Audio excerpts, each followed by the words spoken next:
کیا ایسا بھی ہو سکتا ہے کہ ہسپتال میں داخل ایک عام مریض کے لیے حکومت F-16 جنگی جہاز فراہم کر دے تاکہ وہ دوسرے شہر سے ایک مشین لے کر فوری طور پر اس مریض والے ہسپتال پہنچائے؟ جی ایسا بالکل ممکن ہے، لیکن وہاں جہاں ریاست کے لیے اپنے ایک ایک شہری کی زندگی کوئی معنی رکھتی ہو۔ 4 اپریل 2016 کو ناروے کے قصبے بودو کے ہسپتال میں ڈیوڈ نامی پھیپھڑوں کا مریض داخل ہوا۔ لمحہ بلمحہ اس کی حالت بگڑ رہی تھی اور ڈاکٹرز اس کی مسلسل نگرانی کر رہے تھے۔ بالآخر ڈاکٹروں نے فیصلہ کیا کہ اب آپریشن کے بنا چارہ نہیں، لیکن مشکل یہ آن پڑی کہ اس کے آپریشن کے لیے ECM مشین کا ہونا ضروری ہے اور ہسپتال میں یہ مشین موجود نہیں۔ ادھر ادھر فون ہوئے، رابطے کیے گئے، معلوم ہوا 1200 کلومیٹر کی دوری پر سینٹ آلوس ہسپتال میں ECM مشین موجود ہے، لیکن مسئلہ یہ سامنے آیا کہ اگر 1.5 گھنٹے کے اندر مشین ہسپتال نہ پہنچی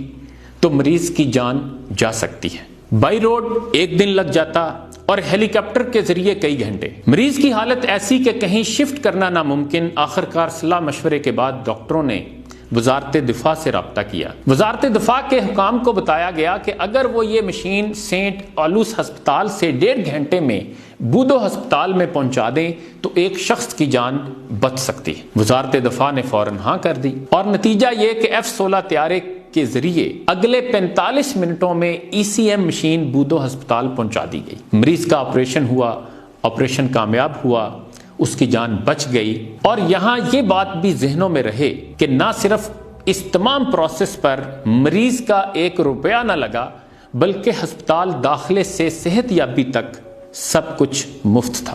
ممتاز صحافی ارشاد بھٹی کے کالم سے یہ واقعہ پڑھ کر میں سوچ رہا تھا کہ یہ شعر تو کسی اردو شاعر نے کہا، لیکن اس پر ناروے والوں نے عمل کر کے دکھایا کہ بہتر ہے مہو کمر پہ ڈالو نہ کمندیں، انسان کی خبر لو کہ وہ دم توڑ رہا ہے۔ اور یہ بھی ناروے ہی کا ذکر ہے کہ شاہی محل سے حکومت کو درخواست آئی کہ شاہی محل کے صوفے خستہ حال ہو چکے ہیں، لہذا انہیں تبدیل کیا جائے۔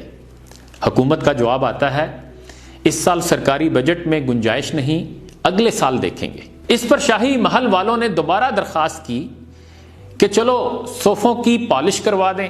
حکومت کا جواب تھا چونکہ اس سال شاہی محل کا بجٹ ختم ہو چکا، اس لیے اگلے سال تک انتظار کیا جائے۔ بادشاہ سلامت کو یہ بات ماننا پڑی۔ ناروے کے سیاستدان جان پیسیسے نے 1 سال دانستہ طور پر اپنے انکم ٹیکس گوشوارے اس طرح بھرے کہ 20,000 کرون جو تقریباً 2.5 لاکھ روپے بنتے تھے بچا لیے۔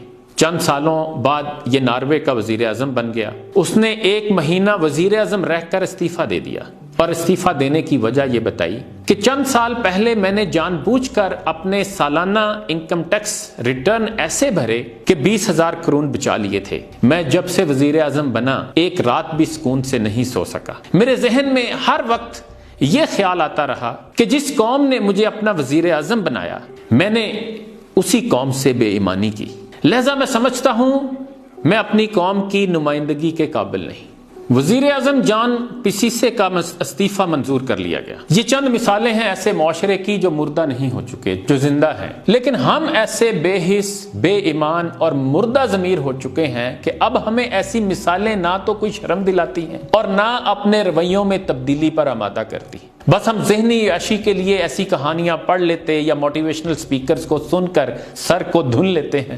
وہاں یہ حالت ہے کہ عام مریض کا یہ پروٹوکول کہ F-16 طیارے حرکت میں آ جائیں۔ سرکاری اخراجات کی بات آئے تو بادشاہ بھی بے بس۔ ضمیر اور قومی ذمہ داری کے احساس کی آواز ایسی جاندار کہ وزیر اعظم اپنی کرسی کو ٹھوکر مار دے۔ اور ہمارے یہاں بس نہ پوچھیں کن چناروں کی بات کرتے ہو، کن سہاروں کی بات کرتے ہو، جن کے رخ پہ خزاں کے دھبے ہیں ان بہاروں کی بات کرتے ہو، اور جن سے ٹکرا کے کشتیاں ڈوبی ان کناروں کی بات کرتے ہو۔ پھر یہ کہتے ہیں سیاستدانوں کی کوئی عزت نہیں۔ اے خدا کے بندو، عزت ہوتی ہے با کرداروں کی، اصول پسندوں کی، سچ اور حق کے لیے کٹ مر جانے والوں کی۔ چوروں، ڈاکوؤں اور لٹیروں کی عزت نہیں ہوتی۔ اس نے قد کاٹ نکالا ہے زمانے میں بہت، وہ مگر سوچ کا بونا ہے، یہی رونا ہے۔ اللہ حافظ۔